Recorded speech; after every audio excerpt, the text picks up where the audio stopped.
నిన్న మొన్న మాట్లాడుతున్నాడు, అరెస్ట్ చేస్తాడంట.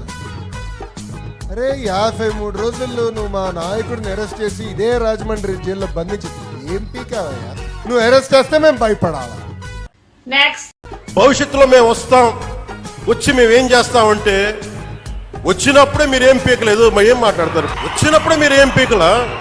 ఏమనుకుంటారు? మీరు కూర్చోబెట్టి మీరు బెదిరింపులు చేస్తే భయపడతాం అనుకుంటున్నారా? జగన్మోహన్ రెడ్డి గారు అన్నదేంటి? 2 నెలల్లో ఈ మెడికల్ కాలేజీలు ఎవడైతే అక్రమంగా 100 రూపాయలకి కొట్టేస్తారో ఆ చంద్రబాబు నాయుడు బినామీలని బొక్కలోకేస్తారని చెప్పాడు.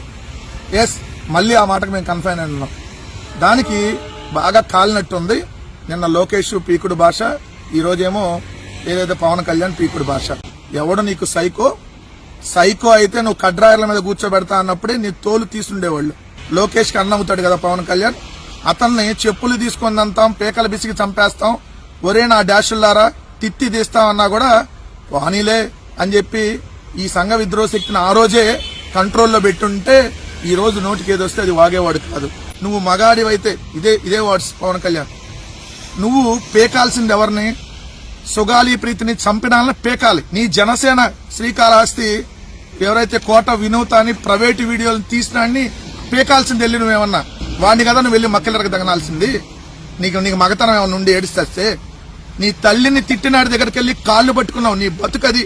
నీ జనసేనాలని కుక్కలను కొట్టినట్టు కొడుతుంటే కొట్టించుకోమంటున్నావు. అది నీ మగతనం. చిచ్చి.